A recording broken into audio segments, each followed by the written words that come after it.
Un saludo a mi apreciado hermano y mi apreciada hermana.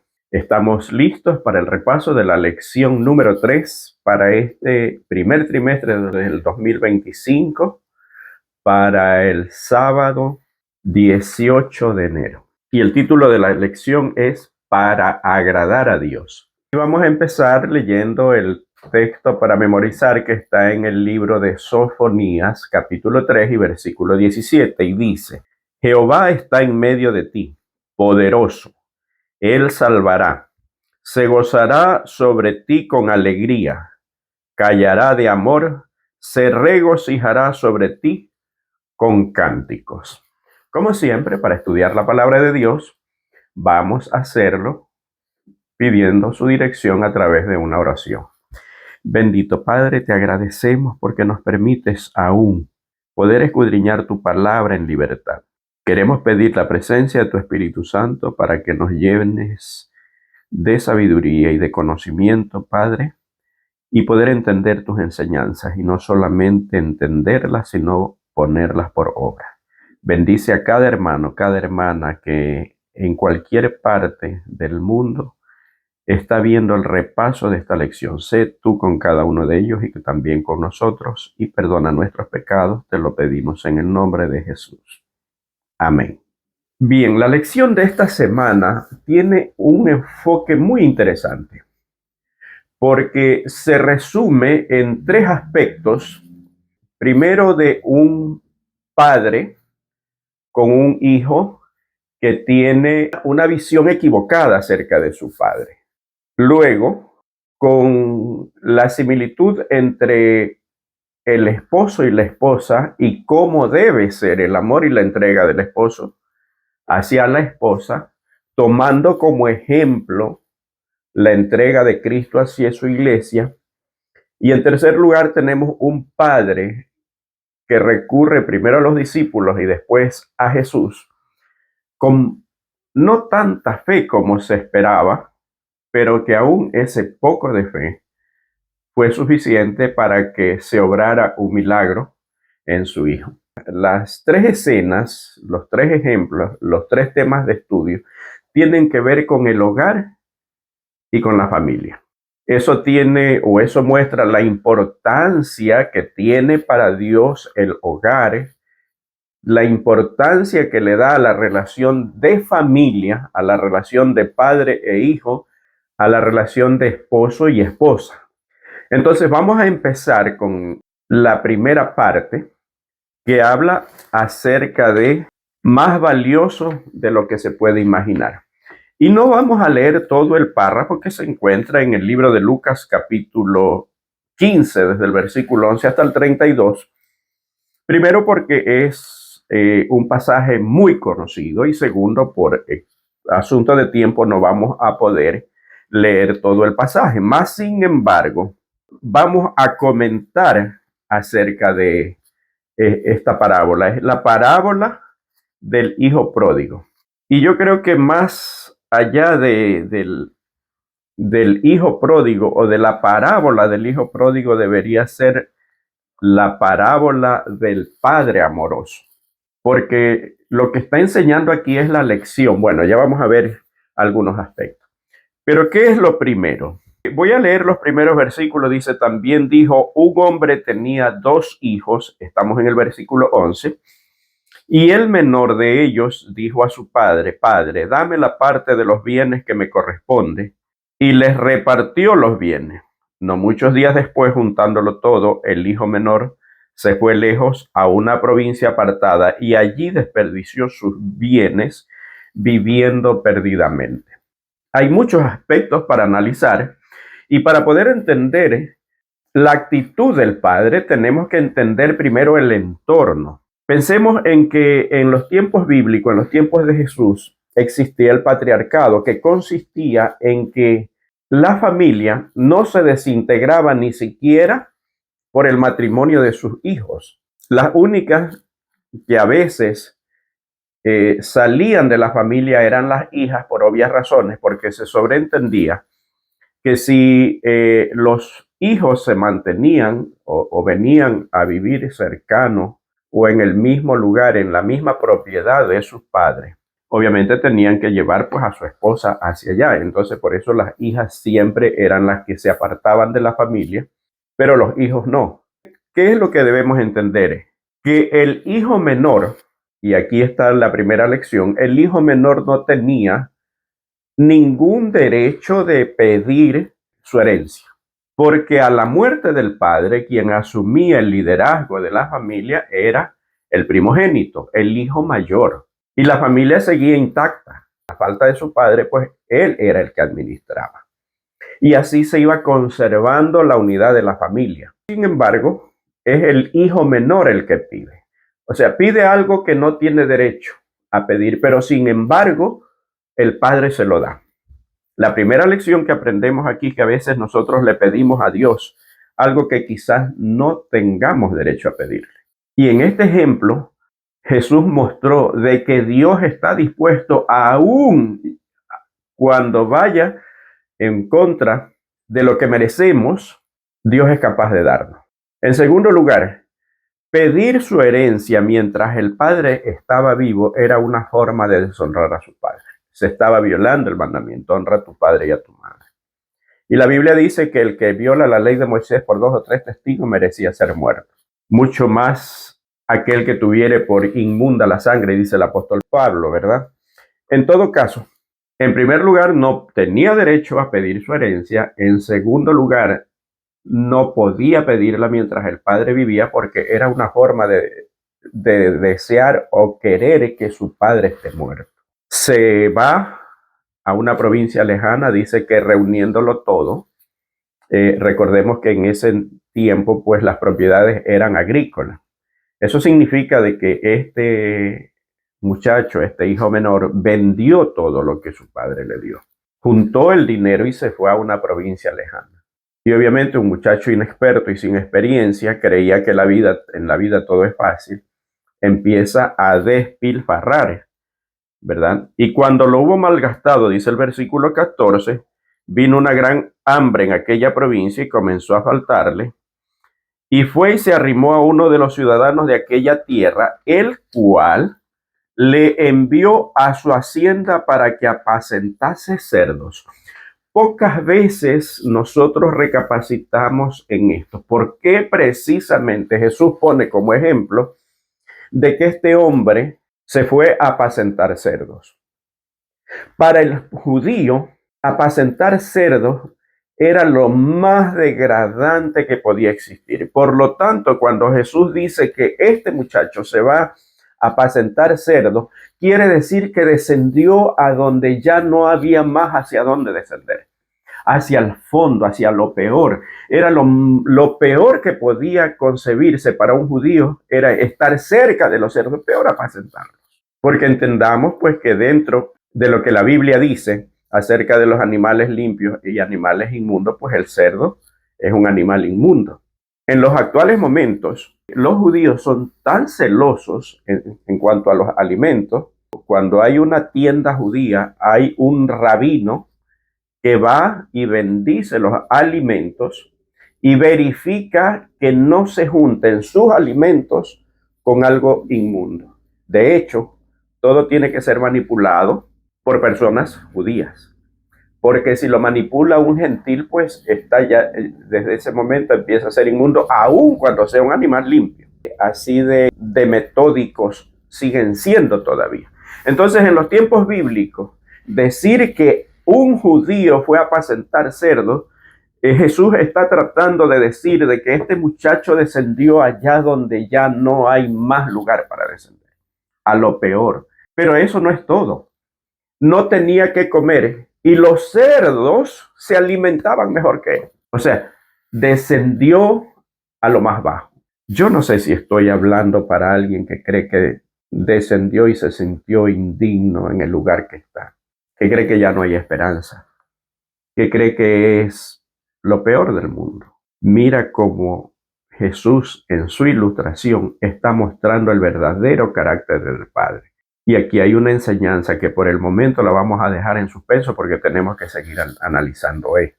En ese momento, el hijo recapacita y se pone a pensar, no, en la casa de mi padre todos, primero nadie,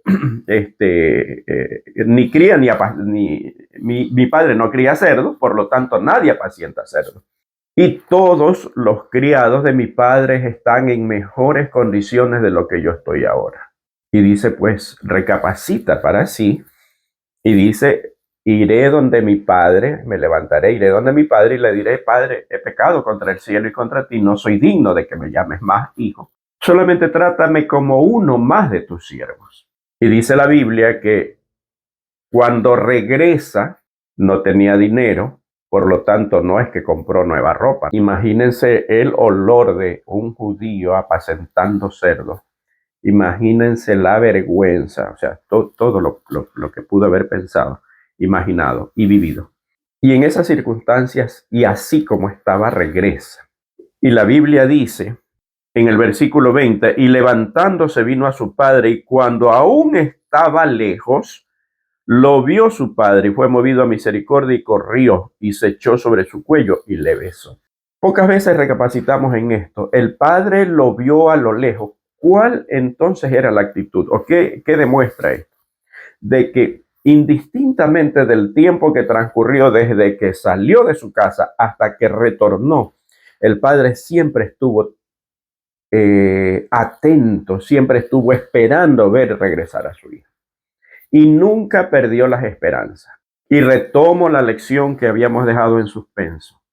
No sé hasta dónde descendiste, pero Dios está esperando que tú regreses. Aun cuando hayas descendido a lo más profundo que tú creas, que ya no se puede descender más. Y es la lección para cada uno de nosotros. Qué Padre tan amoroso, qué Dios tan amoroso.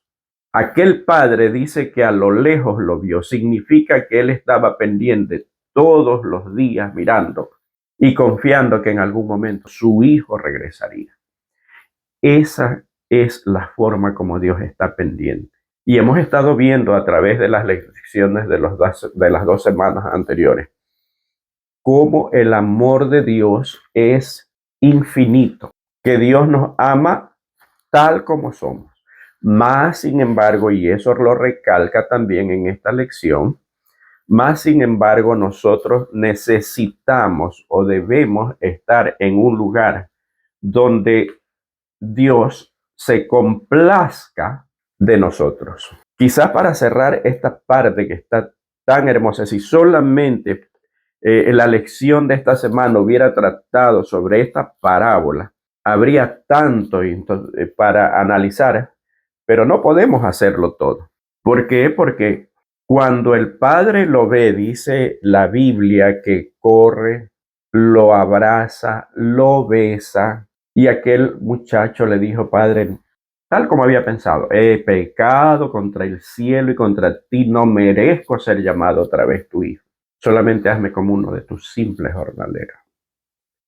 Ese es el verdadero arrepentimiento, cuando sentimos nuestra indignidad, pero a su vez, y aquí es donde viene la parte del equilibrio, pero a su vez consideramos que somos valiosos para Dios. ¿Cuál es el precio que tienes tú?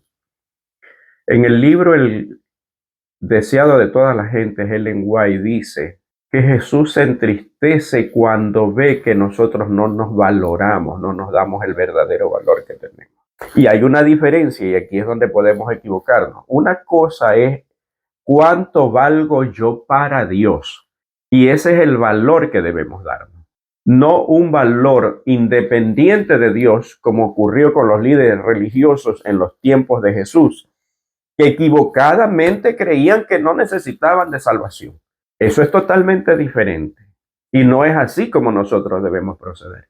Debemos nosotros reconocer nuestra indignidad, pero reconocer a su vez que aun cuando somos indignos, para Dios somos el tesoro más preciado. Y viene la parte también del hijo mayor, del hermano mayor, que se molesta cuando escucha la fiesta. El padre ordena matar el becerro gordo. Obviamente, esto es símbolo de la justificación. Y aquí está el proceso de la justificación. Cuando nosotros nos sentimos pecadores, vamos a Jesús. Y Jesús nos limpia. Y ahí está el cordero que mata. Pero a su vez, al morir este cordero, Dios se regocija porque nosotros nos enrumbamos. Hay muchas personas que particularmente a mí me han dicho, no, ¿yo qué voy a hacer ahora que yo ya soy viejo, que yo ya tengo tantos pecados? ¿Cómo voy ahora a hacerme el hipócrita yendo a la iglesia? Eso hubiera sido cuando hubiera sido desde pequeño. Entonces yo me hubiera enrumbado bien. Entonces, estas personas no entienden las palabras de Jesús que dice que Él vino a llamar a pecadores al arrepentimiento, que así como el sano no tiene necesidad de médico sino el enfermo, Él vino para llamar a los pecadores al arrepentimiento. Y esa es la razón por la cual vino Jesús. Entonces, cuando creas que no sirve, solamente mira la cruz. Dios dio lo más preciado, lo más grande que ha tenido, que es su Hijo, y vino a morir. El que no escatimó a su propio Hijo, ¿cómo no nos dará con Él todas las cosas? Dice la Sagrada Escritura. Y el apóstol Pablo, entendiendo esta parte, dice, ¿qué nos puede separar del amor de Dios? Ni lo alto, ni lo profundo, ni lo ancho, ni lo porvenir, ni lo pasado, ni principados, ni potestades. Nada nos podrá apartar del amor de Dios que es en Cristo Jesús. Y ahí está el valor que tú tienes. Pero Dios se complace mejor contigo, el regocijo que Dios siente. Y retomamos el texto de memoria, porque aquí en este versículo existen casi todas las palabras hebreas que hablan acerca de alegría y regocijo. Y habla de la alegría y el regocijo de Dios. ¿Qué es lo que le produce? Y voy a leer nuevamente. Jehová está en medio de ti, poderoso. Él salvará. Se gozará sobre ti con alegría. Callará de amor. Se regocijará sobre ti con cánticos. ¿Nos hemos nosotros imaginado a Dios cantando? ¿Qué les parece? Y viene a mi mente la escena en el Sinaí, ¿verdad? Cuando Dios viene a reunirse con su pueblo. Qué contento Dios viene. Pero, obviamente, aun cuando había velado su omnipotencia, su grandeza, la montaña no podía soportar la presencia de Dios y empiezan a haber truenos y empieza a salir humo y hay como una oscuridad y el pueblo se asusta. Pero yo me imagino que que Jesús en ese momento lo que quería era cantar de saber que iba a estar cerca de su pueblo. Pero el pueblo se asusta porque siente que la montaña tiembla, que hay truenos. Yo no sé cómo será el canto de Dios, pero Dios canta cuando tú estás en el lugar que Él quiere que estés. Dios te ama tal como eres. Indistintamente de lo que hagas, Dios te seguirá amando. Inclusive te amará aun cuando tú lo rechaces. Mas, sin embargo, Él se complacerá ¿con quiénes? Con aquellos que le obedecen. Por ejemplo, en el libro de Isaías, capítulo 62 y versículo 4, dice las Sagradas Escrituras: nunca más te llamarán desamparada, ni tu tierra se dirá más desolada, sino que serás llamada Esibá, y tu tierra Behuela, porque el amor de Jehová estará en ti, y tu tierra será desposada. Y aquí es donde viene la similitud o la semejanza que Dios hace acerca de la relación de Él con su iglesia, como la relación entre esposo y esposa. Y esta palabra es Sibá, que significa mi delicia, y Behuela, que significa casada. Está hablando de la delicia que siente Dios. De hecho, tomemos en cuenta una cosa: en el cielo no se casarán ni se darán en casamiento, dice Jesús, por lo tanto, ya no habrá más matrimonio. Pero sin embargo, Dios quiso favorecer a este planeta. Es el único planeta donde la gente se casa, porque hizo varón y hembra, dice la Biblia. Por lo tanto, esta experiencia única de nuestro planeta Jesús la asemeja a la relación suya con su iglesia. Y esa es la relación que Dios quiere que nosotros tengamos con Él. Y eso lo confirma en el libro de Efesios, capítulo 5, y versículos desde el 25 al 28. Maridos, amad a vuestras mujeres, así como Cristo amó a la iglesia y se entregó a sí mismo por ella. Cristo estuvo siempre con su iglesia, aún en el Antiguo Testamento. Lo que pasa es que el error que cometemos o que comete el mundo cristiano es creer que Jesús empezó en el Nuevo Testamento, y no es así. Por eso es que hay división, Nuevo Testamento, Antiguo Testamento, el Nuevo Testamento bajo la gracia, el Antiguo Testamento bajo la ley. Bueno, tantas cosas que se dicen, ¿verdad? Y que ha inventado el mundo cristiano. Pero ese Jesús siempre ha estado con su iglesia, siempre estuvo con el patriarca Abraham, después con Isaac, después con Jacob, después con su pueblo en el Sinaí, en el desierto, etcétera, etcétera. Siempre ha estado allí. Y esa es la relación que semeja, dice, amad a vuestras mujeres, así como Cristo amó a la iglesia y se entregó a sí mismo por ella, para santificarla, habiéndola purificado en el lavamiento del agua por la palabra, a fin de presentársela a sí mismo una iglesia gloriosa, que no tuviese mancha, ni arruga, ni cosa semejante, sino que fuese santa y sin mancha. Y aquí hay una lección. ¿Por qué? Porque cuando habla de la iglesia sin mancha, que no tenga arruga ni mancha, podemos cometer el error de pensar que en la iglesia todos vamos a ser perfectos. Pero Jesús habló del trigo y la cizaña. Habló de la gente sincera y la que no es sincera. Y se mezclarán allí, y algunos se parecerán tanto, alguna cizaña se parecerá tanto al trigo, que solamente se podrá ver la diferencia en la cosecha. Pero entonces, ¿por qué y a qué se refiere la Biblia con la iglesia pura y sin mancha?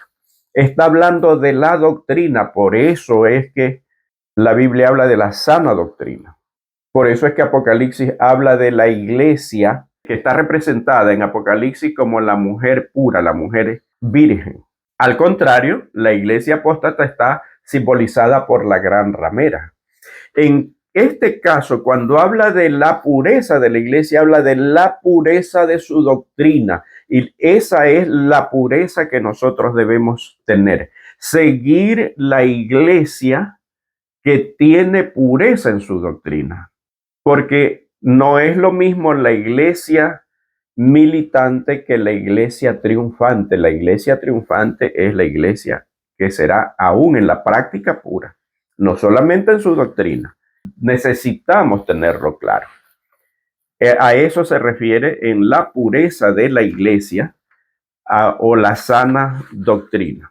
Una cosa es que Dios me ame y otra cosa es que Dios se complazca. ¿Se acuerdan cuando Jesús se bautiza, que viene el Espíritu Santo en forma de paloma y viene y se escucha una voz que dice: este es mi Hijo amado en quien tengo complacencia? ¿Por qué se complacía Dios con Jesús a través de su bautismo? Porque estaba haciendo lo que le agradaba al Padre. De la misma manera, nosotros, cuando hacemos lo que le agrada a Jesús, es cuando Dios se complace de nosotros. Y hay muchos textos para poder leer en la parte tercera de la lección que dice complacer a Dios. ¿Acaso nosotros somos capaces de complacerlo?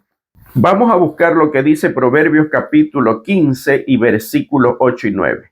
El sacrificio de los impíos es abominación a Jehová, mas la oración de los rectos es su gozo. Aquí viene la parte en donde Dios se goza y donde Dios siente abominación.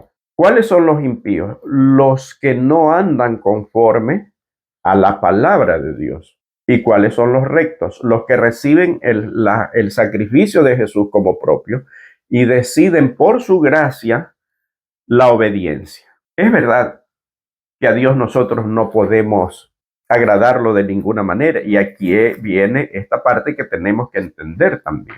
Lo que le agrada a Dios, ¿verdad?, es la oración de los justos, dice. La oración de los rectos es gozo para Dios. ¿Cuántas veces nosotros oramos y estamos conscientes que Dios está gozando de mi oración? Si nosotros tuviéramos clara esta parte, pasaríamos más tiempo con nuestra mente elevada en oración, aun cuando no sea la oración que practicamos 2, 3 veces al día, las veces que tú te arrodilles o de la manera que quieras hacerla, pero que tengas tu relación con Dios. A veces en el trabajo, a veces mientras viajamos, a veces mientras estamos en nuestro medio de transporte, podemos nosotros elevar nuestra mente para hablar con Dios sabiendo que Dios se goza con eso. Eso es motivo de gozo. Y es el resultado de qué? De la aceptación. Este gozo de Dios es el resultado de que se da cuenta que nosotros aceptamos a Jesús como nuestro Salvador, que Jesús puede obrar en nosotros y ahora eso que Jesús hace, porque nada hacemos nosotros. Nosotros solamente tomamos la decisión de aceptar a Dios, de aceptar a Jesús como nuestro Salvador, y Jesús se encarga de hacer todo. A través del Espíritu Santo obra la transformación. Ya no nos gusta lo que antes nos gustaba. Tenemos preferencias diferentes por cosas que valen la pena, no la que no vale la pena. Nuestra mente ya no se llena de cosas absurdas, de cosas de cosas sin valor. Ahora nuestra mente se llena de Dios, de cosas valiosas, de las promesas, ¿verdad? Entonces, este cambio, esta transformación hace que nosotros querramos estar siempre en comunión con Dios y ese es el gozo de Dios.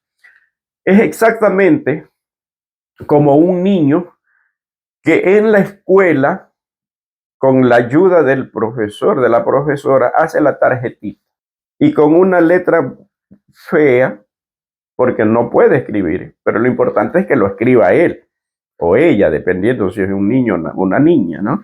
Pero te hace una tarjeta y te pone: papito, eres lo que más quiero en el mundo. Y para nosotros tiene un valor tan grande que es mejor que si nos hayan regalado un objeto de cualquier marca, porque la marca no tiene nada que ver cuando es algo que no tiene precio. Y es exactamente así como se siente Dios cuando nosotros nos estamos ubicando en el lugar donde Él puede bendecirnos. Cuando decidimos obedecer. Y ahí es cuando Dios dice: en mi hijo, en ti, yo tengo complacencia. Estamos dispuestos a investigar qué es lo que le agrada a Dios y cada día hacerlo mejor. El ser humano muchas veces hace por los demás, por otra persona. Cuando un hombre está enamorado de la chica, empieza a hacer cosas que antes no hacía. Y es lo mismo que sucede en nuestra relación con Dios. Cuando hay un evento en una escuela y el niño pequeño, la niña pequeña, va a participar, lo primero que hace es buscar dónde está entre la multitud su papá o su mamá, o los dos. Y esa debe ser nuestra actitud para con Dios. Y no importa cuál sea la participación, si es solamente decir un par de palabras, pero para los padres el hecho de que su niño, su niña esté ahí al frente participando y que lo mire y que los mire a ambos. Y la satisfacción, eso es algo que no tiene precio. Y es así como Dios actúa con nosotros. Pasamos a la parte de piedras vivas. Y Romanos capítulo 5, 8 y 8:1 nos habla acerca de acercarnos a Dios. Romanos dice en el versículo 8 del capítulo 5: mas Dios muestra su amor para con nosotros en que, siendo aún pecadores, Cristo murió por nosotros. Qué lección más grande de amor. Y dice el capítulo 8, un poquito más adelante, ¿verdad? Ahora en el versículo 1: para complementar esto, ahora pues ninguna condenación hay para los que están en Cristo Jesús, los que no andan conforme a la carne, sino conforme al Espíritu. Y este texto muchas veces se lo ha malinterpretado, diciendo que en el momento que nosotros aceptamos a Jesús, ya no vamos a ser condenados. No importa si tú te apartas, no importa si en el momento que tú aceptas a Jesús, Ojo, miren lo que se piensa. En el momento que tú aceptas a Jesús, no importa si sigues viviendo como antes, pero tú dijiste, no, yo ya acepté a Jesús y ya no tengo condenación. Y eso no es lo que trata de decir, o no es lo que dice el versículo. Los que no andan conforme a la carne, sino conforme al Espíritu. ¿Qué es andar conforme al Espíritu? Es andar como Cristo quiere que nosotros andemos. Así como Dios, como Cristo anduvo haciendo la voluntad de su Padre, nosotros debemos andar haciendo la voluntad de Jesús. Es algo diferente. Y eso lo ratifica el apóstol Pedro, porque en Primera de Pedro, capítulo 2 y versículos del 4 hasta el 6, dice, acercándoos a él piedra viva desechada ciertamente por los hombres, mas para Dios escogida y preciosa. Vosotros también como piedras vivas sed edificados como casa espiritual y sacerdocio santo para ofrecer sacrificios espirituales aceptables a Dios por medio de Jesucristo, por lo cual también contiene la escritura. He aquí pongo en Sión la principal piedra del ángulo, escogida, preciosa, y el que creyere en él no será avergonzado. La piedra es Cristo, eso es indudable, se repite desde el Génesis hasta Apocalipsis. La piedra es Cristo, no es Pedro. Eso no es lo que dice la Biblia. Y sobre esa piedra que es Cristo, nosotros somos sobreedificados. Y así como en una edificación, la piedra para que quepa tiene que ser dada una forma, es exactamente lo mismo que sucede en nuestras vidas. Por lo tanto, aquello de que en el momento que aceptamos a Dios ya no vamos a ser condenados, no, podemos perder la salvación. El mismo apóstol Pablo dijo, por eso yo cada día golpeo mi cuerpo y lo pongo en servidumbre, no sea que habiendo sido heraldos para otro, yo mismo venga a ser eliminado. El apóstol Pablo, muy consciente de que la salvación se la puede perder si nosotros no nos mantenemos unidos a la piedra viva que es Cristo, él entendió esto y por eso él decía, no sea que habiendo sido heraldos para otro, yo mismo venga a ser eliminado. Todo tiene que ver con fe. Y esta es la última parte. Y aquí viene el otro ejemplo acerca de un padre. Pero miren, el padre primero representa a Dios. Ahora este padre nos representa a nosotros. ¿Por qué? Porque de alguna manera o en alguna circunstancia o en algún momento todos tuvimos una situación como este padre. Y es lo que encontramos en el libro de San Marcos, capítulo 9 y versículo del 17 al 29, que tampoco lo vamos a leer, pero es el padre que viene a los discípulos y les trae a su hijo que era poseído por un espíritu sordo y mudo. O sea, este espíritu no escuchaba y por lo tanto si no escuchaba, pues no salía. Pero ¿cuál era la situación con este muchacho? Que el espíritu cuando se posesionaba de este muchacho, lo tiraba al agua y lo tiraba al fuego porque quería matarlo. Si bien es cierto que Satanás no tiene el permiso de parte de Dios para poder matar, pero sí puede causar algún tipo de desgracia donde después puede venir la muerte. Por ejemplo, en el caso de este muchacho, si lo tiraba al agua, Satanás no es que le iba a quitar la vida, pero sí podía morir ahogado. Si lo tiraba en el fuego, podía morir quemado. Lo traen a los discípulos, pero los discípulos que estaban más preocupados por ver cuál era el primero, no pueden echar. Y cuando viene Jesús, era la última esperanza que le quedaba a aquel hombre. Ya tantos años siendo atormentado de que este muchacho ya era un esqueleto. Satanás quería destruirlo de cualquier manera. Y eso es lo que quiere hacer en tu vida.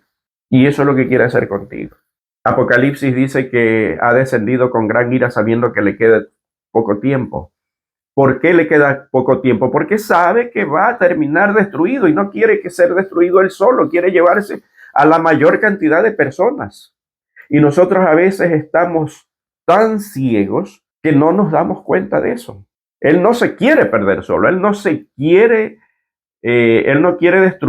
ser destruido solo.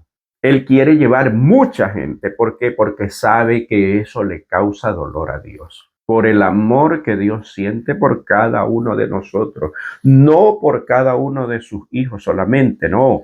Por cada una de su creación. Los discípulos no pudieron echar fuera el demonio. Y viene a Jesús, le dice, Señor, mi hijo está atormentado. Y Jesús le dice, bueno, si puedes creer, al que cree todo le es posible. Pero su fe, que ya había sido hasta cierto punto menguada al darse cuenta que los discípulos no pudieron hacer nada, no le quedó más remedio que decirle a Jesús, creo, ayuda a mi incredulidad. Ahora, la Biblia dice que también los demonios creen y tiemblan. Por lo tanto, no es solamente necesario creer, sino al creer, nosotros abrir la palabra de Dios, como dice el apóstol Pablo, la fe viene por el oír y el oír por la palabra de Dios. Nosotros debemos creer en primera instancia y al creerle a Dios, al escudriñar las escrituras, nuestra fe va a ir creciendo. En el momento que Dios empieza a obrar en nuestras vidas, que empezamos a ver los milagros que Dios hace en nuestras vidas, las cosas que ocurren milagrosamente, nuestra fe va a ir creciendo en proporción a la relación que nosotros tengamos con Dios. Él le dijo, ayuda a mi incredulidad. Y es lo que nosotros debemos pedirle a Dios cada día. Ayuda a mi incredulidad. Y hay una diferencia entre creer en Dios y creerle a Dios. Cuando Jesús le dice, si crees, al que cree todo es posible, el creer es algo que nosotros debemos hacer a través de la palabra de Dios. ¿Y por qué digo esto? Porque a través de la palabra de Dios nosotros estamos o llegamos al conocimiento de qué es lo que Dios dice y qué es lo que Dios quiere. Y el creer significa que si Dios lo dijo, yo creo que es así, porque Dios lo dijo y Dios no miente. Dios dice que va a haber un milagro en tu vida y debes creer. Que no ocurre como tú lo esperas o como tú quieres, pero va a ocurrir. Que no ocurre en el momento que tú lo quieres, eso no significa que no va a ocurrir. Dios está dispuesto a hacer todo lo posible. Para Dios vale tanto. Y sabes, la lección de este trimestre está tan hermosa que hay cosas que de pronto o no las entendíamos o a lo mejor las estábamos olvidando o no las conocíamos. Y nos está enseñando el carácter de Dios. Un carácter que ha sido tergiversado por Satanás y que ha sido creído por el mundo cristiano. Apreciado hermano, el amor de Dios es tan grande y tan misericordioso. Y aquí viene algo, o hago mías las palabras de Jesús que dice que al que más se le perdona, más ama. Si te sientes pecador, anda a Jesús y ten la certeza de que Él te perdona. No porque lo está diciendo este servidor, sino porque Jesús lo dijo. Y Él no miente. Y creer significa eso. Significa aceptar que si Dios lo dijo, es cierto. Aférrate a Dios. Escudriña las escrituras. Ahí está su palabra. Ahí está todo lo que Dios dice, cómo Dios te ama, cómo Dios te considera, cómo Dios te valora, cómo Dios se desvive por ti, así como el padre del hijo pródigo, que vivía pendiente, mirando al camino, pensando que en algún momento su hijo regresaría. Si estoy hablando para alguien que se ha apartado de la iglesia, se ha apartado de los caminos de Dios, allí está tu Padre esperando. Y este es el momento de regresar. Y estoy seguro que Dios me está utilizando a mí para decir, para llamarte nuevamente de regreso. Si no te sientes en una relación muy bonita, pues también Dios te está esperando. Te está esperando tener esa relación de padre e hijo, esa relación de esposo a esposa. Con la diferencia es que aún siendo nosotros pecadores, Cristo murió por nosotros. Sin esperar que tú respondieras. Pero qué gozo hay para Dios cuando tú respondes. Y Dios quiere transmitir ese gozo también para ti. Que Dios te bendiga y no te olvides compartir, dale me gusta y suscríbete al canal. Activa las notificaciones para que cada vez que subamos un video te llegue una notificación y puedas verlo. Que Dios te bendiga y nos vemos la próxima semana.